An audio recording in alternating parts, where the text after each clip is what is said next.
በጣም የምወደው ጥቅስ ነው ዳሪ። ለምንድን ነው የወደድሽው? አንዳንዴ ዓለም ታኖረናለች እንጂ እኛ እናኖራት። ያው ከቁጥጥራችን ውጭ የሆኑ ብዙ ነገራት አሉ። ስለዚህ ያላሰብነው ያልጠበቅነው ነገር ሊከሰት ይችላል። ያኔ ታዲያ ቀኑ ጎሎብናል እንላለን።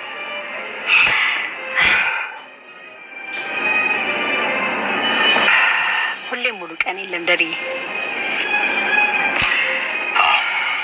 ሁሌም ሙሉ ቀን የለም።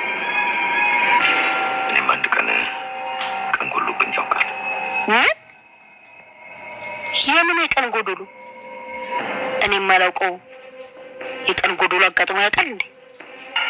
ማርታ ዛሬ ምንም ያልጠበቀችው ከባድ ዱብዳ መጥቶባታል። እሱም እንግዲህ ጋሽ ደረጀ የቀን ጎዶሎ አንድ ቀን እኔም ጋር ደርሶብኛል የሚል ነገር ነግሯት ነበርና በዛም እንግዲህ በጣም እንደደነገጠችው። ማለት ምን ታስበህ ነው? እንዴት እኔ ማላውቀው ነገር አለ እንዴ? ከኔ ተደብቃለ ማለት ነው? ስለዚህ እና አሁን ንገረኝ ይሄው እኮ ንገረኝ ብላ እንግዲህ ወይዘሮ ማርታ በጣም አፋጣ ይዟል ማለት ነው። በነገራችን ላይ እሷ ስላፋጠጠችው ሳይሆን ነገርዮሹ መናገር የፈለገው እሱ ራሱ ነው ጋሽ ደረጀ እንግዲህ።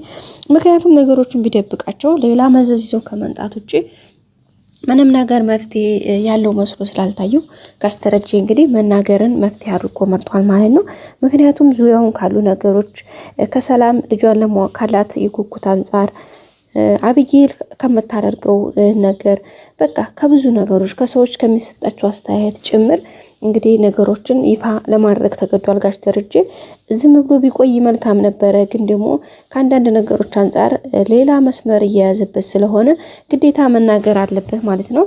ወይዘሮ ማርታ ደግሞ ከሌላ ሰው ሰምታ ነገርዮሹን በጭምጭምታና ሌላ መስመር ከምታስይዘው ይልቅ እሱ ነግራት የሚሆነውን ነገር መቀበል በተስፋ መቀበል ነው ለሱ የሚሻለውና እንግዲህ ጋሽ ደረጀ ዛሬ ለወይዘሮ ማርታ ሊናገር ሆኗል ማለት ነው። ቤተሰቦች ሁሉም ነገር በሰዓቱ እየፈነዳ ነው። እሱ ብቻ ሳይሆን እንግዲህ ዳጣን ደግሞ ሰላም ለብቻዋ አፋጣ ይዛታለች። ለመሆኑ አንቺ ማነሽ የሚል ጥያቄ ነበር የተጠየቀችው። ይህም ጥያቄ በጣም ከባድና አስደንጋጭ ነው። እውነት ለመናገር ዳጣ ምንም ባላወቀችው ትዝ ባላላት ጎዳና ሰላም እንግዲህ በውስጧ የነበራት ጉጉት በጣም ከፍተኛ ከመሆኑ አንፃር ስለ ዳጣ የማወቋ በጣም ሰፊ ጉጉት ነበራት።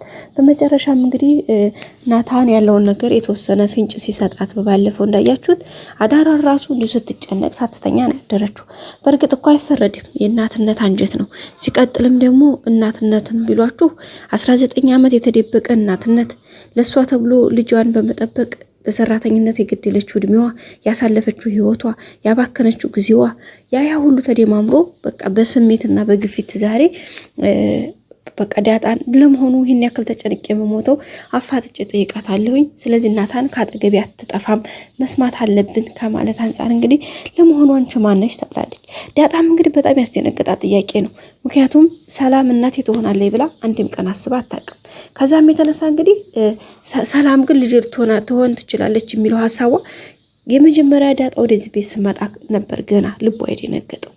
ግን ተደጋጋሚ የት ነው የተወለድሽው? ማነው እናትሽ? ቤተሰቦችሽ ስትላት ዳጣ እንደምታውቁት ስሜቷን ደብቃ ከማልቀስ የተወሰነ እንትን ከማሳየት ውጪ አንድም ቀን ይሄ ነው ብላ ተናግራ አታውቅም። ለማንም ተናግራ አታውቅም። የሚያውቁት ጎዳና ላይ አብረዋት ያደጉት እንዲሁም ደግሞ እነ ብሩክና የነ ሞገስ ቤተሰብ ካልሆነ በስተቀር ሌላ ማንም ሰው የሚያውቅ የለም። በመሆኑም እንግዲህ ዳጣም ሚስጥሯን ጠብቃ አስተዋን ቆይታ ነበር። በባለፈው ክፍል እንግዲህ ለናታን አንዳንድ ነገሮችን ከነገረችው አንፃር እነዛን ጉዳዮች ለሰላም ነግሯት ነበርና ሰላም ያን ነገር ስትሰማ ነው እንግዲህ ነገሩን ይሄ ነገር ማብላ ማሰላሰልና ማሰብ የጀመረችው። አስባም አልቀረችም። እንግዲህ ዛሬ ጠይቃታለች። የዳጣ መልስስ ምን ሊሆን ይችላል ብላችሁ ታስባላችሁ ቤተሰቦች? እኔ እንደማስበው ከሆነ ዳጣ ይሄን ያክል ይሄ ነው ብላ አብራርታ ትናገራለች ብዬ አላስብም። ናታኔ ነግረሃት ነው አይደለ? ስለዚህ በቃ ናታኔ ነገርሽ ነው፣ ሌላ ምንም አዲስ ነገር የለም ልትል ትችል ይሆናል ብዬ አስባለሁኝ። ከዛ ውጭ ግን አዎ እንደዚህ ነው የተወለድኩት አዲስ አበባ ነው፣ አባቴም እሱ ያልኩት ሰውዬ አይደለም ወይም እንደዚህ ብላ ነገርዮሹ እንደዚህ ያክል አብራርታ ትናገራለች ብዬ ተስፋ አላደርግም። እንግዲህ ሰላምም ደግሞ እድሜዋ ይቅርታ እርግዝና እየገፋ ነገሩ ጽንሱ እንግዲህ የመውለጃዋ ሰዓት እየደረሰ ነው። ከዛም አንፃር እንግዲህ ሆዷ በጣም ገፍቷል። ስራ ለመስራት ምናምን በጣም ተደክማለች፣ ተቸግራለች። እንግዲህ ደግሞ አንዳንድ ነገሮችን በቃ እያሰበች ነበረ። አሁን እንደው እግዚአብሔር እንደው በአንድም በሆነ በዙሪያው በሌላ መንገድ ማርታ ከጋሼ ማርገዜን ብታውቅ ምን ታደርጋለች? አረ በጣም ይሄ ከባድ ነገር ነው። ወይዘሮ ማርታ አይገባትም። ለኔ መልካም ሰው፣ ለሰዎችም ደግሞ በጣም ወይዘሮ ማርታ ደግሞ ትዳሯን አክባሪ፣ ልጆቿን የምትወድ ለሰዎች ደግሞ ባለ ብዙ ውለታ ናት። ስለዚህ እኔ ይህንን አድርጌ በፍጹም አላሳዝናትም። ምክንያቱም ለሷ ይሄ አይገባትም። ለአንዳንድ ሰው ቅጣት ተብሎ ሌላውን ሰው ሌላ እንትን ውስጥ ማስገባት በጣም ከባድ ነው። አምላኬ እንግዲህ አንተ ታውቃለህ። ግን እኮ በጊዜ ሁሉም ነገር መገለጹ አይቀርም። ግን ደግሞ በቃ አረ እንደሆነ ይሁን እያለች እንግዲህ ከራሷ ጋር በጣም ሰጣ ገባና ትልቅ እንትን ውስጥ ነው የገባችው ሰላም። ምክንያቱም ያው ካደረገችው ስህተት ሆነ ብላ መጀመሪያም ቢሆን ያው ራሴ መድገምና ምትኬ ብላ ከነ ልጇ ስም ያወጣችሁ ለዛ ነው ሰላም።